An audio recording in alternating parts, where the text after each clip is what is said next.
একজন বাদশা মৃত্যুর পূর্বে তার সৈন্যদেরকে ডাকলেন, ডেকে সেনাপতিকে বলতেছে, সেনাপতি শোনো, মৃত্যুর পূর্বে আমি তোমাদেরকে তিনটা নসিহত করতে চাই। কয়টা নসিহত? তিনটা নসিহত করতে চাই। আমার যখন মৃত্যু হয়ে যাবে তখন তোমরা এই নসিহত গুলো আদায় করে দেবে। সেনাপতি বলে, ঠিক আছে বাদশা, আপনি আমাদেরকে ঠিক করে বলুন কি কি ওসিয়ত করবেন, করুন, আমরা সেইটা অক্ষরে অক্ষরে পালন করার চেষ্টা করব। বাদশা বললেন, যখন আমার মৃত্যু হয়ে যাবে, যে সমস্ত ডাক্তাররা আমাকে চিকিৎসা করেছে, আমার লাশের কফিনটা যেন কবর পর্যন্ত সেই ডাক্তাররাই নিয়ে যায়। সেনাপতি বলে, ঠিক আছে বাদশা, তারপরে দ্বিতীয় ওসিয়তটা কি হবে? বাদশা বললেন, যেই কফিন দিয়ে আমাকে নিয়ে যাওয়া হবে, আমাকে কবরে নিয়ে যাওয়ার পথে আমার দুইখানা হাত কফিন থেকে বের করে রাখবা। সেনাপতি বলে, ঠিক আছে, দুইটা হলো, তিন নাম্বারটা কি? বাদশা বলে, তিন নাম্বার ওসিয়ত হলো, যে রাস্তা দিয়ে আমার লাশটা নিয়ে যাইবা, যেই রাস্তা দিয়ে আমার কফিনটা নিয়ে যাইবা, সেই রাস্তায় স্বর্ণ মুদ্রা ছিটিয়ে দিবা। এই সমস্ত ওসিয়ত শুনলে তো অবাক হবেন না, যে কি ব্যাপারে, কি পাগল হয়েছে নাকি? ঠিক তেমনি ভাবে সেনাপতি অবাক হয়ে গেল, কি ব্যাপার বাদশা, আপনি এত জ্ঞানী মানুষ, কাউকে তো এমন ওসিয়ত করতে শুনি না, আপনি কেন এমন ওসিয়ত করলেন? বাদশা বলে, কান খুলে শোনো, কেন আমি এই ওসিয়ত করলাম, মনোযোগ দিয়ে শোনো। আমার লাশটাকে ডাক্তারদেরকে নিয়ে কবর পর্যন্ত কেন নিতে বললাম?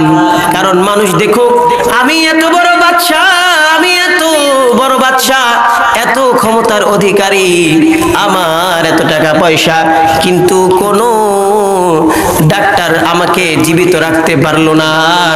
যখন সময় হয়ে গেছে, সাথে সাথে আজরাইল আমার জানকে কবজ করে নিয়ে গেছে, এই জিনিসটা যেন মানুষ উপলব্ধি করতে পারে।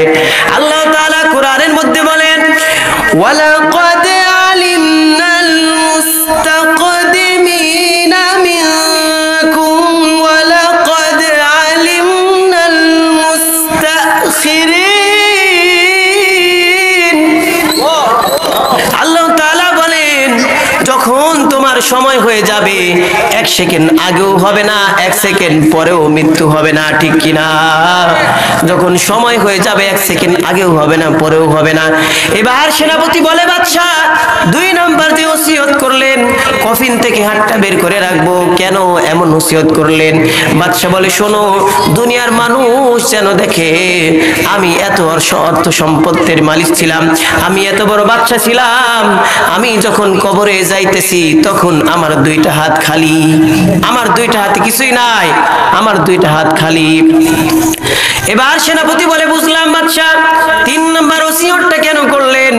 এই কথা শোনার পর বাদশা বলে, তিন নাম্বার ওসিয়ত এই কারণে বলছি, মানুষ যেন দেখে আমার কবরে যাওয়ার রাস্তায় স্বর্ণ মুদ্রা ছিটিয়ে দেওয়া হয়েছে, স্বর্ণ মুদ্রা চতুর্দিকে ছড়িয়ে আছে, কিন্তু আমার কবরের মধ্যে একটাও কানা করে নিয়ে যেতে পারি নাই। পারবো আমরা? একটা কানা করে নিয়ে যেতে পারবো? কাফনের কি পকেট আছে? কাফনের কিন্তু পকেট নাই। এই কারণে ভাইরা আমার, মৃত্যুর কথা আমাদেরকে স্মরণ করতে হবে। মৃত্যুর পরে আমাদেরকে আল্লাহ তাআলার কাছে গিয়ে আমাদের আমলনামার হিসাব দিতে হবে। এই কারণে এই ধনী হয়ে থাকলে এই ফায়দাকে আমরা কাজে লাগিয়ে দিনের কাজে ব্যবহার করতে পারি, ঠিক কিনা? যেমন আজকের এই মাহফিল আয়োজন করার জন্য অনেক খরচের প্রয়োজন হয়। আপনি যদি মাহফিলের মধ্যে কিছু সহযোগিতা করেন, হতে পারে কিয়ামতের দিন এই নাজাতের উসিলা করে আল্লাহ তাআলা আপনাকে জান্নাতেও দিতে পারে। সুতরাং ভাইরা আমার, ধনী হন, কোনো সমস্যা নাই, কিন্তু ধনী হবার পরে এই অর্থ সম্পদকে কি করতে হবে? দুনিয়ার কাজে নয়, এই অর্থ সম্পদকে কি করতে হবে? আখিরাতের কাজে লাগাইতে হবে। আল্লাহ রাব্বুল আলামিন সূরাতুল আলে ইমরানের 115 নম্বর আয়াতের মধ্যে আবার এই আয়াতটা উল্লেখ করছেন, কুল্লু নাফসিন যায়িকাতুল মাউত। আল্লাহু আকবার।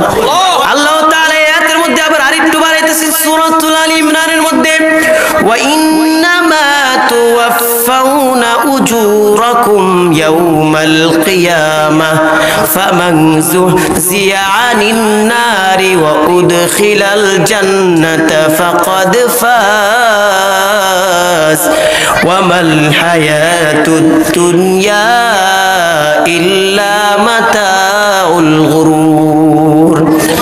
আল্লাহ রাব্বুল আলামিন এই আয়াতের মধ্যে কুল্লু নাফসিন যায়িকাতুল মাউত উল্লেখ করার পর বলতেছেন ওয়া ইন্নামা তুওয়াফাউনা, তোমাদের মৃত্যুর পর উজুরাকুম, তোমাদেরকে প্রতিদান দেওয়া হবে, ইয়াউমাল কিয়ামাহ, কিয়ামতের দিন। কি প্রতিদান দেওয়া হবে?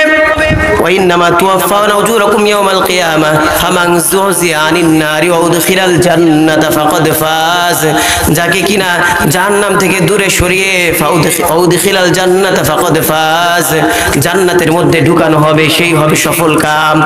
ওয়া মাল হায়াতুদ দুনিয়া ইল্লা মাতাউল গুরুর, আর এই দুনিয়া তো কেবলই প্রতারণার জায়গা, আর দুনিয়াটা কেবলই ধোঁকা।